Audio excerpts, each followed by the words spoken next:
Hi, I'm Dean DeMarzo, And I'm Tori DeMarzo. and you're listening to Relatively In Tune, where we talk to musicians and the people close to them. Today we're talking to Leo's son from the band Bermuda Search Party. He's the singer, songwriter, and guitarist of the band. I'm so excited to talk to them. We're talking to him and his mom, and I'm just really excited to hear her perspective, especially because I've listened to this band for like over a year now, and they're so similar to a lot of the bands I listen to, and I'm really excited to hear her story. Yeah, they're an indie soul band, kind of in the vein of Ripe and Melt and Lawrence, so many of our favorite bands. Couch, yeah. And they're based out of Boston, I think, so be excited to hear their perspective since a lot of the people we're talking to are in New York City. So without further ado, here is the episode. Hi, I'm Leo's son, and I play guitar, and I'm a vocalist for Bermuda Search Party. And this is my mom. Christina Fu. And what do you do? Oh, I'm a data analyst. Oh. Wonderful. Can you talk a little bit more about that? I basically work from home and on a computer 5 to 8 hours a day. I should say 8 hours. No, we both work from home. Yep. We get it. Yep. Don't worry. What do you do on this laptop? Is it super secret, or can you share it? My big Oh, you have it with you. laptop. So big. Okay. Very big. Well, there you go. That's my life. Yeah. Yeah, so I do Medicare data analysis and for university. That's wonderful. I know Leo was introduced to music at a very young age. Like me, he started playing piano at 5, and that was something you introduced to him. Do you have a musical background at all? I don't have any music background. What made you decide to put him in piano? They want me to be smarter. It's a good call. It's a good call. That's true. Yeah, they want all the neurons to start firing and connecting at a young age. I wasn't that smart, but I wish to give him something I never had, and I wished I had when I was younger. Yeah, I didn't. That's so nice. Have you ever taught your mom how to play piano? No, but she's taught herself how to play the flute over the Wow. last 10 years. Nice. Here and there. Yeah. That's not an easy one either. No. You got to get the embouchure right, Right. and everything. That's a lot. It's actually so much easier than to play piano. The notes are simpler, and the fingers, everything's so fixed. You don't have any flexibility. I get that. a You're good right. Disagree. You could sit at a piano and just press away. It'll take weeks just to get a sound out of a flute. That's the thing. A piano sounds perfect every time you press a key. So it's so interesting the way different instruments connect with different people, though. I love that. Yeah, for sure. And then you went to guitar at age 12 then, right? Is that, Yes. yeah, what made you decide to go to guitar from piano? Because that's what happened to him too. Yeah, exact same timeline there. Yeah, I started getting into like all the acoustic singer-songwriters of that time for me, which were like Jason Mraz, Jack Johnson, all the like easy listening stuff. Oh, yeah. And simultaneously like discovering grunge and classic rock. And I was like, forget classical music on the piano. This is the cool thing. I want to play guitar. What grunge and classic rock were you getting into? That was electric guitar, I imagine you got into at that point. You had the Squire Strat. The Squire Strat, the $100 starter pack from Guitar Same. Center.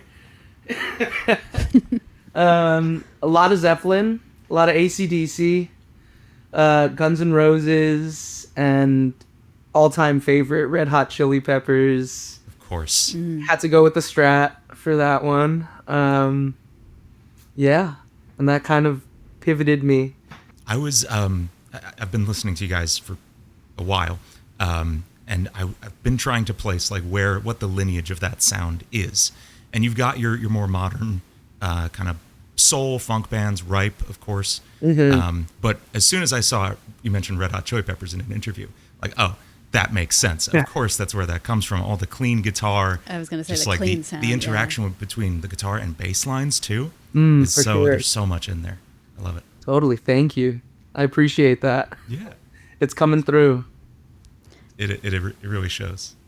And Christine, how did you feel about him switching from piano to guitar? Whatever he liked to do. Yeah. That's It good. was easy. That's awesome. Good at it. As long as he practices.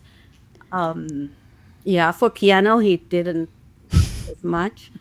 And every time we went to the teacher, she said, you can do it now, but at some point, you will have to practice. I remember that. Yeah.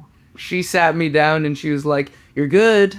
You're getting things pretty quickly. I know you're not practicing though. And one day you're going to show up and you're not going to know what to do." Yeah. The talent, it's dangerous. Yeah. That happened with violin for me. Like, I took violin for a long time and I was just like, I don't want to practice this. My cat's going to bite me if I practice it at home. And like, I really just, I don't feel like it. And I got by because I could hear it. Like, I could hear what everyone else was doing and I just kind of copied it. But I didn't know how to read music. And eventually it was like, oh, I'm not going to get any further with this. And switched to like singing instead. But yeah. Totally. But you bring up that it's the ear, and I'm sure it was the same for you. You could hear where stuff was supposed to go. You knew the tunes, and that I think is such a precursor for being, more on the pop side of music, on the songwriter side, where you are, you're not recreating what's on the page. You're working from the ear first.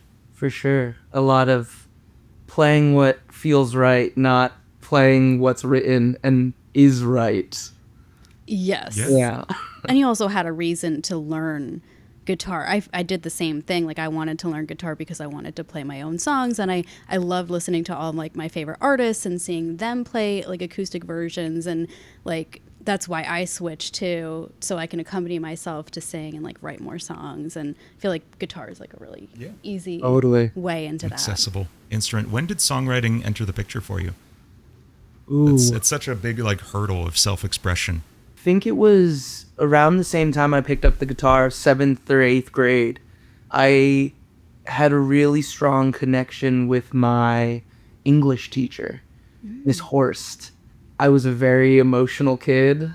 I would cry during class and he'd go to the guidance counselor, things like that. And I think she very much held space for me. And that was when I first started attempting to write poetry and kind of find an avenue to express whatever I was going through. And she was very supportive through that. That's wow. awesome. Did you play your songs in front of people when you first started writing? Like, did you play them for your mom, or were you very private about God, it? no. No? No.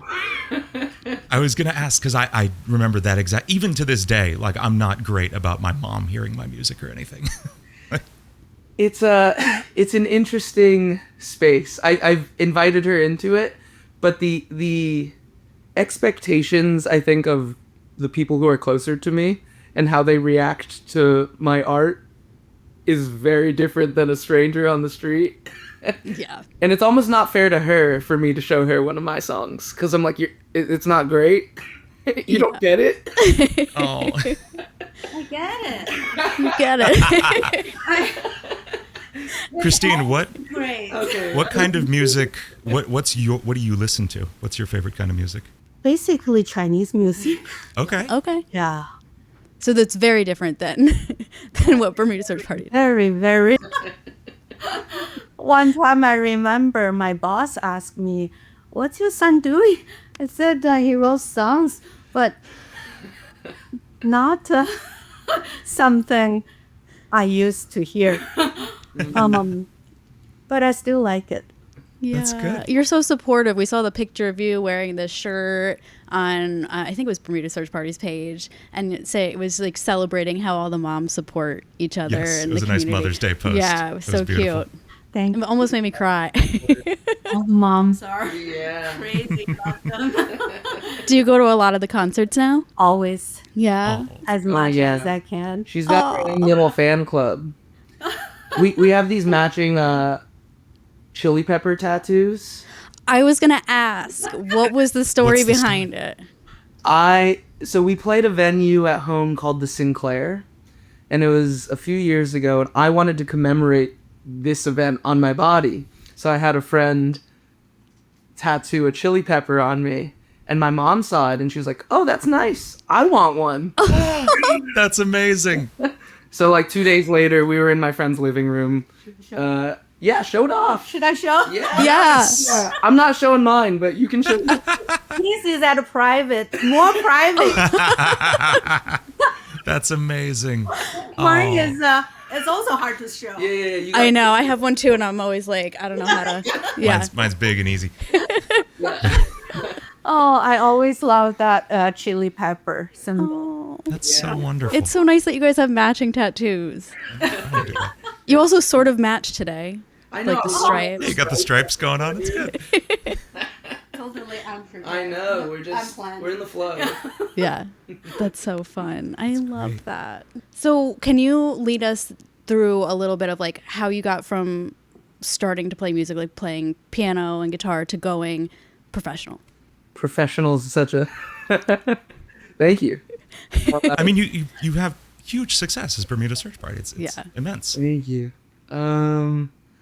I got to the point where it was kind of an ups and downs. I went off to college. There were some lifestyle choices at the time that weren't really conducive to healthy living. And upon dropping out and coming home, there was a searching period of what is it that I really want to do with my life. And that's kind of when I picked up the guitar, really started practicing. And it started with busking. It started with just getting out on the street, playing a lot of covers, sneaking in an original song here or there.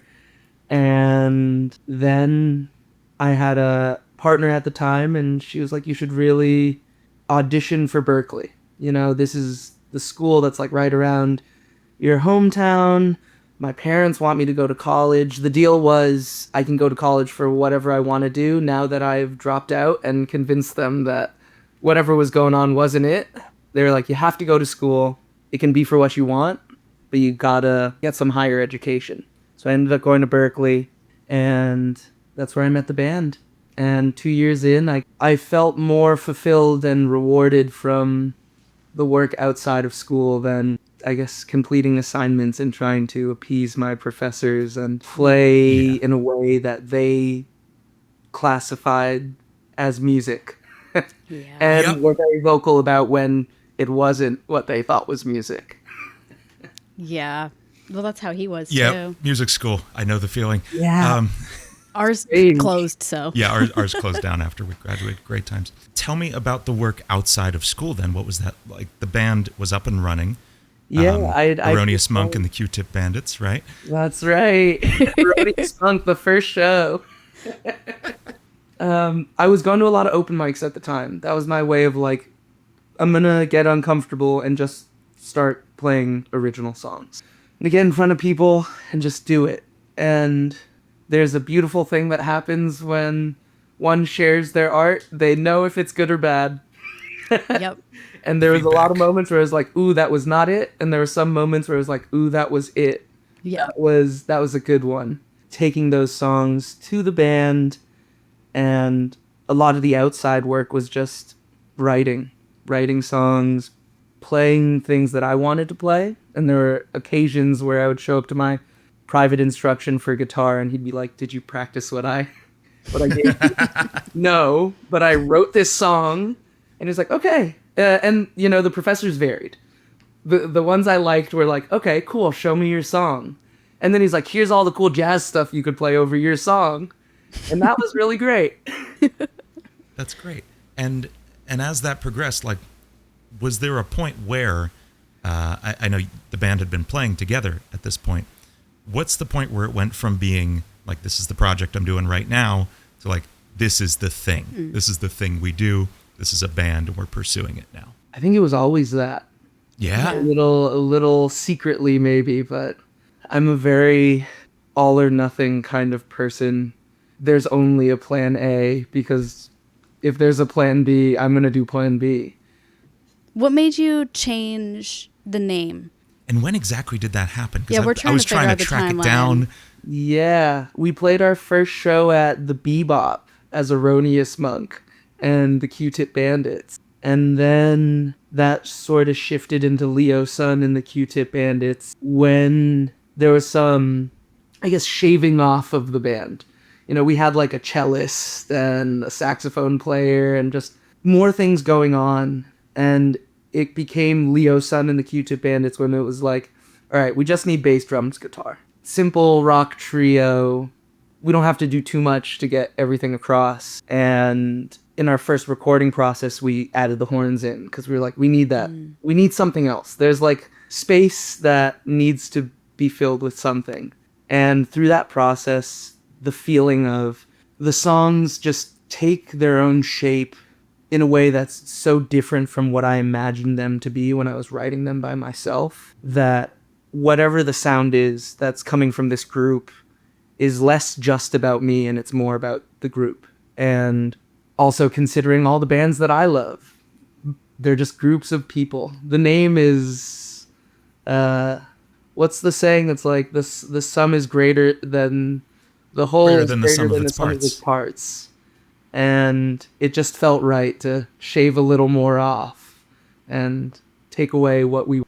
I love that. I love that. Plus, it's such a catchy name. It's so good. Yeah, where'd you come up with it? The Q-Tip Bandits or both, I mean, really. they're both great, but Bermuda Search Party is so catchy. I love it. The Q-Tip Bandits was kind of off the cuff. We were playing our first show and every band needs a name, and I was listening to a lot of Tribe Called Quest at the time, and Q-Tip is one of my favorite rappers, Yes. and it just kind of came out of my mouth, and that was it. Awesome. Bermuda Search Party came along because we got some legal advice and a lot of friends in the music world who are advising us to not continue down with a trademark name and that it would produce more issue for us. Right, because Q-Tip it's like a Kleenex situation. We all Yes. say it, but really they're cotton swabs. Yes, they're the Procter & Gamble cotton swabs. Wow, I hadn't even thought about that. I was Yeah. like, Q-Tip isn't going to care. He's not doing it. But no, right, Procter & Gamble, of course. And so we had a list of 200 names. Search Party was our favorite because we were like, we like the idea of like, it's a party, we're dancing and having a good time when you show up, but throwing the search in front of it makes it seem like this explorative journey with each other. But you have the TV show, Search Party. Yeah, there is the TV show Search That's Party. right. It was the first thing that used to pop up on Google when you typed in Bermuda Search Party was the Bermuda Triangle episode. Oh, that's funny. That is funny. Yeah, and then we were like, what better place to go looking for lost things than where things get lost? The name came together that way. I love it. And Christine, what's your favorite? Did you like the Q-Tip name better, or do you like Bermuda Search Party? I definitely like the Bermuda Search Party. Yeah. Yes. Yeah. Good. It flows nicely. It rolls off the tongue. It has a little more meaning to it. Yeah. Every time a friend asks me, why Bermuda Search Party? I said they wanted to search lost soul. And I love that. I love it. Great. I love Wonderful. yeah, that. It's really good. that's awesome. Yeah. It also probably makes a little bit more sense on a shirt than like Q-Tip Bandit. Yes.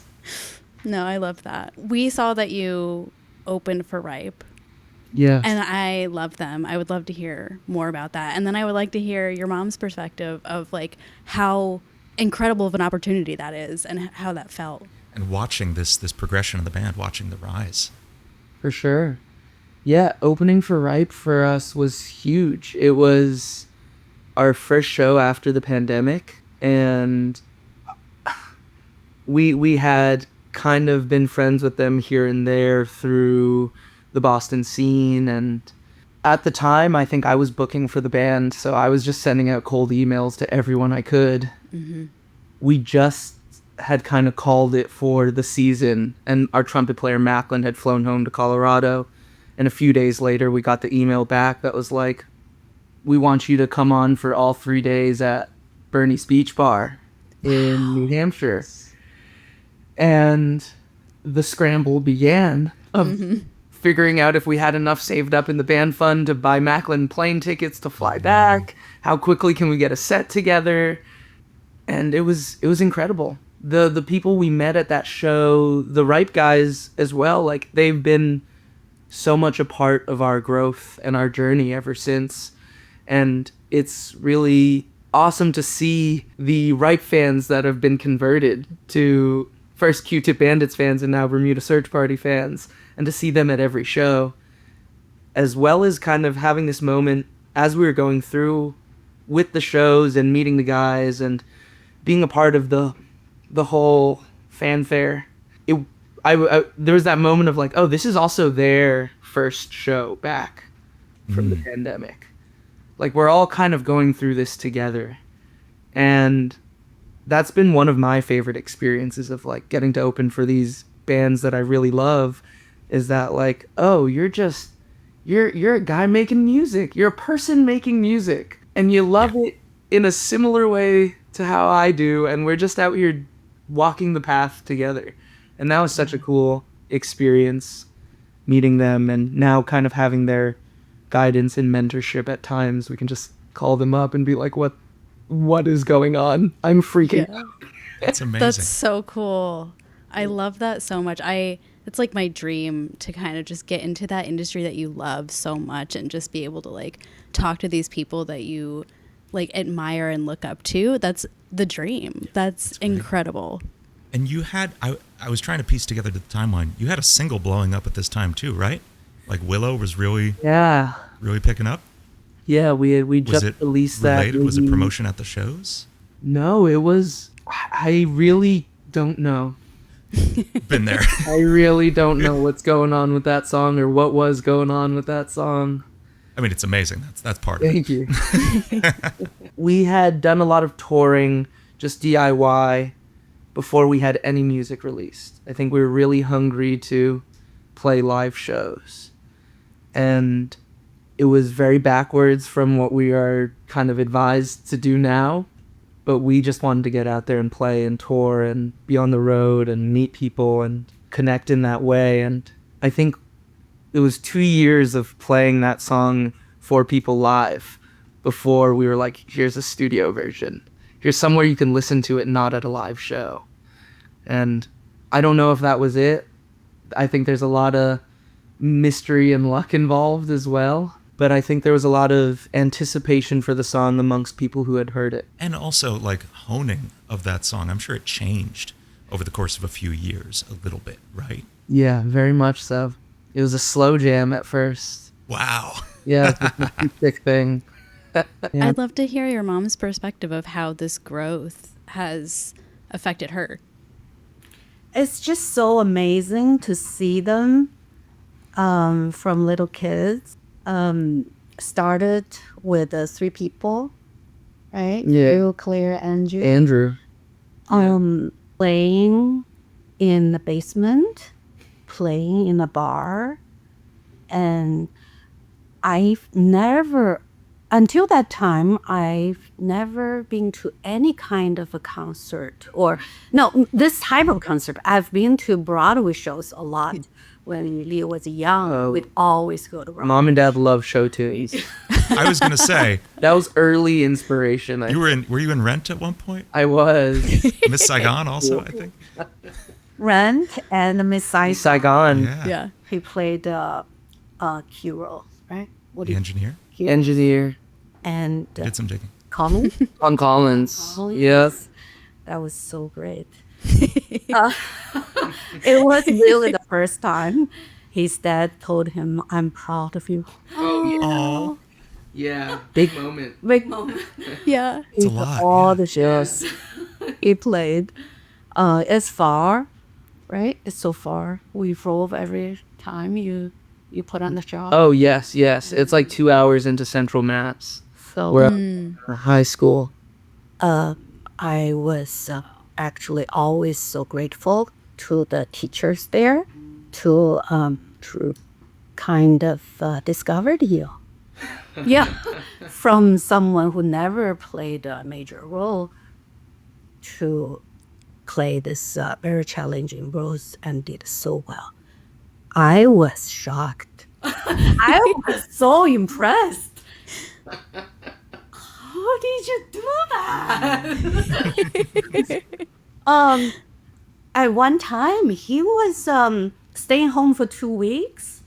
Oh yeah, I got suspended. Suspended from high school. Oh no. And during those 2 weeks, the school already had a substitute for his role. In the play? Oh, yeah. In Miss It was Saigon. Miss Saigon. So he went to my work every day with me. He said, "Mom, help me practice. I got to get back my role when I." So we are in this conference room. Oh my God, 2 weeks we ran that And- script. So I played other roles and he played his roles. And by the time he went back, and the teacher said, "Wow, you're in." Got it. They already finished the first act, and he came at the second act. And then he picked up so quickly. I would show, I said, "How can you remember all that? All the songs and all the narratives and dialogues. Wow, you must have something." That's awesome. And you're such a good mom for sitting there and helping him for the 2 Yes, weeks, that's a running lot. all the So much lines. support. I had so much fun. I really had never imagined this so much fun I could have. Right, you got to play all the characters. I only got to play one. Yeah. He said, "I'll have like 21 songs." He Oh my God, Wow. it was a lot. Were you sitting in the audience thinking, I remember saying those lines with him? Yeah, you probably knew him better than the kids did. I could have delivered that line better than this. Have you ever considered joining theater yourself? Local theater? No. No? I never think I'm good enough. You're Oh. No, don't say that. Yeah, that's what I'm saying. Yeah. Of course, I did try it in high school, and I could never really made it. But I did some group singing and group dancing, which I enjoyed very much. That's wonderful. What kind? Singing, dancing. If you watch like Chinese shows, it's all like dancing and singing together. That's wonderful. That's so cool. I was terrified to sing in front of anybody all through high school, and I really didn't through college. I never did theater or anything. And then like later, like literally in my 30s, I started properly singing. So You had to perform in school. I had to perform. I majored in guitar, so I had to perform on guitar in school. But I didn't like think I could sing until. I was scared to sing in front of you until we were married for a long time. Yeah, there's a lot of fear around Yeah. performing in front of the people you love, like you were saying. Like so. Yeah, especially the voice. Mm-hmm. Get the like, I feel so much more comfortable playing the guitar in front of people. I still Really? feel so nervous when I sing in front of people. The 'Cause that's guitar is like the personal. shield for me. Yeah.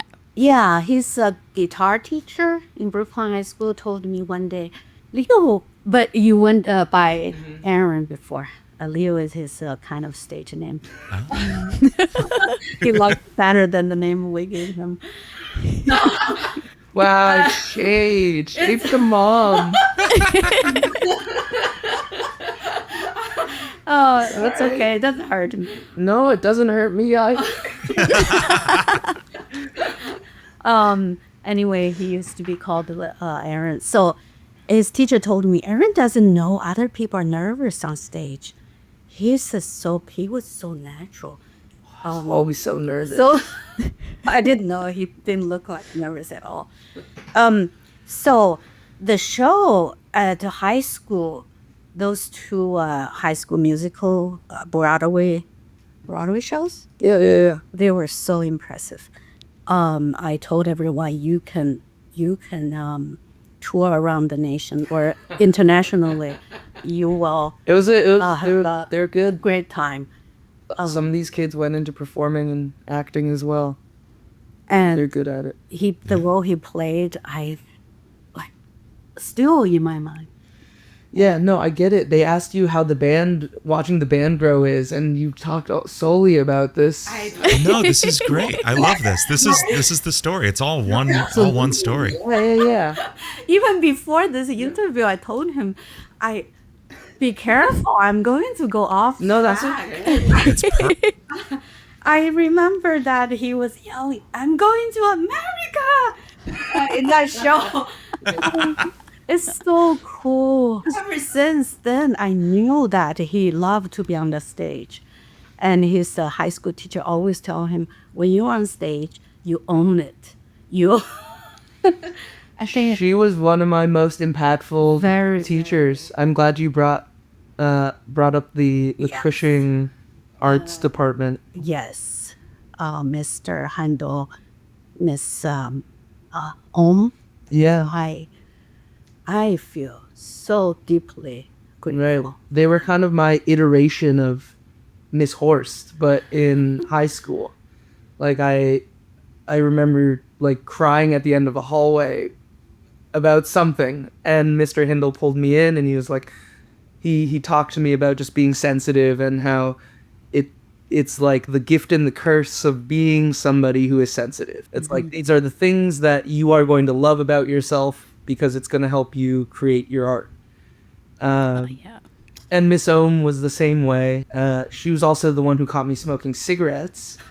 And she was just like, did not tell the administration. And I just kind of had that respect for her from there. Yep. Like, I'm not going to tell anyone, but if you want to sing for the rest of your life, this is something you should consider.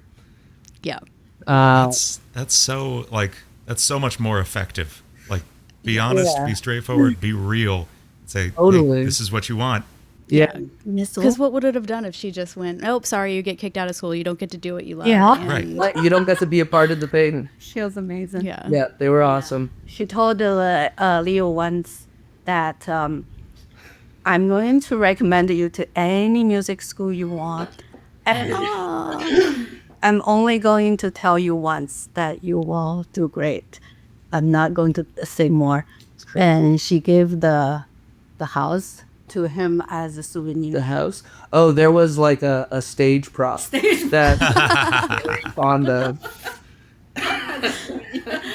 Okay, enough about your high single song. No, that's great. And then he went to California for college.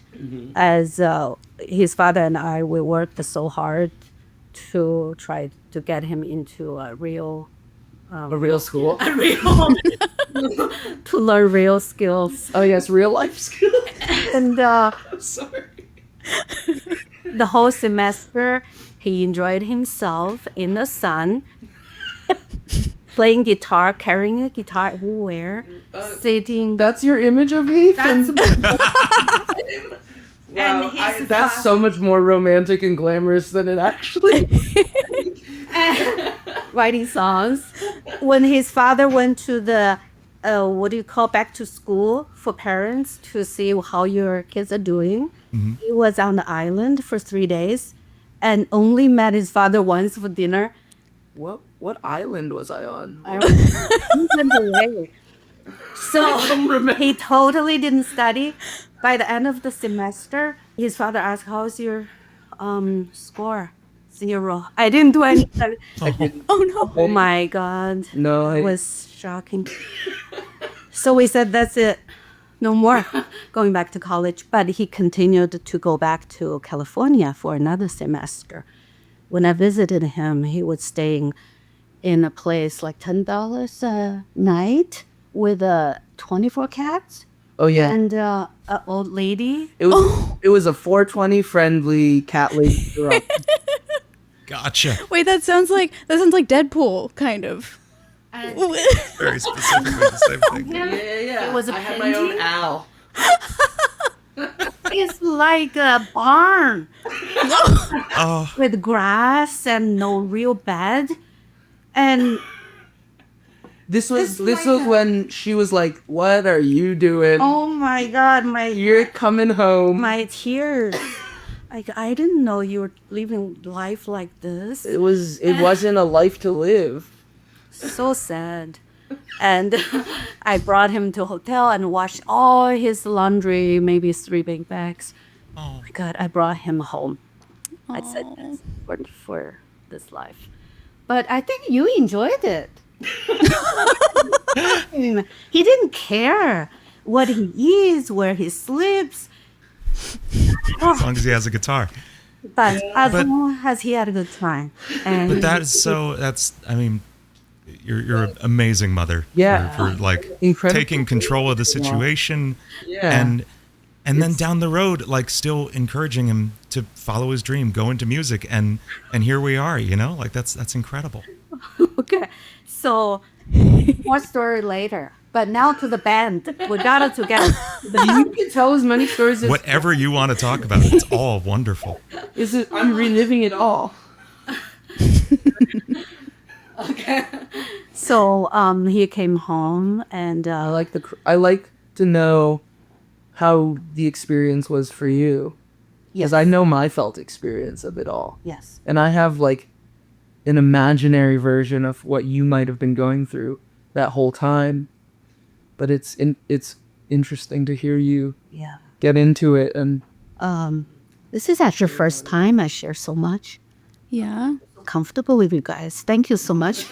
And also, it's just nice to see you like kind of laugh about it. Like, it sounded like maybe it wasn't like the greatest experience at the time, but like now you guys can kind of laugh about it together and like still have such a close relationship and like still support him so much, like Dean was saying, in the music industry. Like, that's great.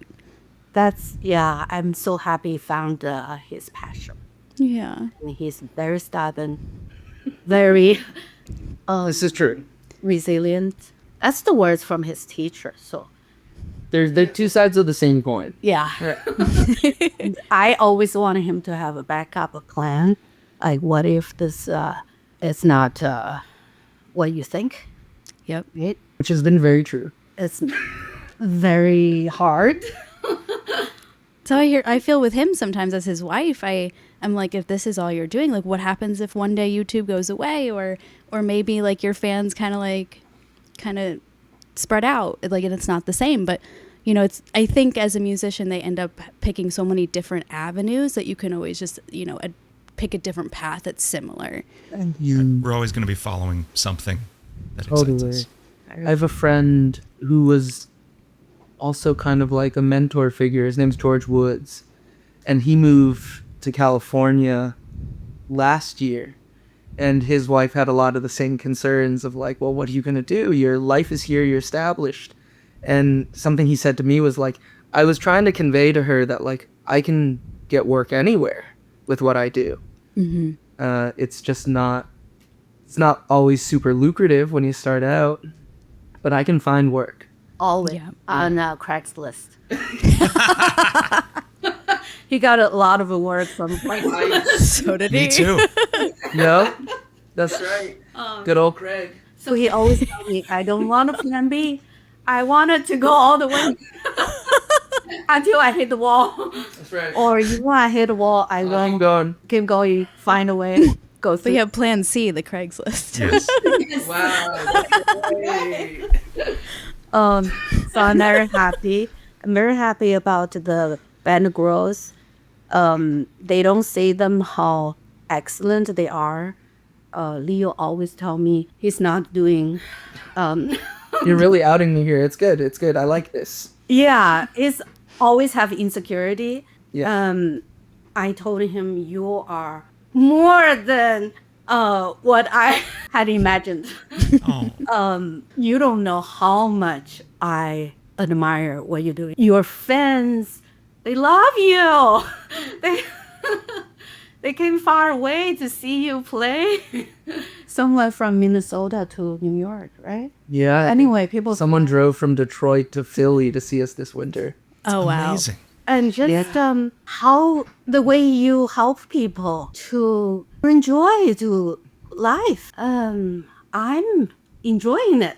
I dance at their shows and I shout. That's what it's for. Oh yeah, about their growth. So Yeah, we'll get back to it. from 3 people and then to like 8 people. They had We had like a whole brass section. yes, cello, right? Right, you remember Even- that? Yes, and then shrimp. That's it. Anybody. I would like to say got rid of the excess. Yes. Oh, and burning the horn is such a great moment. They really added so much elements, so much excitement, fun, and also the people they're playing with. They are so like enjoying themselves so much. Like the band? And the band, Oh yeah. that really also it's If great. I didn't enjoy the band. And talking Yeah, but about tough. Ripe, Yeah. They are very, very generous people. Very They are. like a mentor, right? Mm-hmm. I remember when Leo was down sometimes, and he would call one of the members, and Sam, Yeah, Samson. Samson told him, just keep doing, and keep going. And your dad are your family, as long as they're okay, you're okay. Yeah. that's amazing. We're trying to have them on. Actually, we're talking with their manager. What is the giant? It's a bass, right? Behind There's a you. bass. Do one of you play that? This is Claire's. Oh, okay. Yeah. Very cool. I didn't realize that she would play both. I was gonna say I've only ever seen her play electric in the videos. I've never seen her on Yeah, upright. she That's awesome. started on upright bass in orchestra. Oh, fun. Yeah. I remember in orchestra, they always try to recruit people because nobody wanted to play the Yes. bass. The bass is too big. Yeah, it's not the one that we go for. She also But you it's get the very most jobs after. That's right. That's right. Playing the banjo, you get all the banjo gigs. Yes. I got a banjo when I was in 5th grade. I saw somebody come to my elementary school, and one lady played the banjo and one lady played the guitar. And my friend and I were like, okay, you're getting the guitar, I'm getting the banjo, we're going to play this. I 'Cause never every band has touched to have it. both. I don't know what it was. I never touched it. Eventually kept it, gave it to him when I met use him it all the in time. college. And he learned it in like 5 minutes. And I was like, my dad bought me this cassette tape, and it was like Banjo Joe, and he was supposed to teach you how to play on the VCR. I was like, no, this Banjo is not not for me. But yeah, you've gotten called, I think, like a couple times to play some I've sort gotten a of like weird amount banjo of banjo part. work for someone who doesn't actually play. Yeah. Very weird. Is there anything else you want to talk about coming into the future? Share with everybody? Yeah, we got a record coming. Drops on April 4th, I Oh, wow. believe. It's called Fools on Parade, and there's a song on it called Halfway Home, and the opening lyrics are, a few steps forward, but I'm still far behind. My mother thinks I'm special, but I think she's lying. You've mentioned your mother a few times in your lyrics. She's worth So my mentioning. mom asked me why I fly so low, right?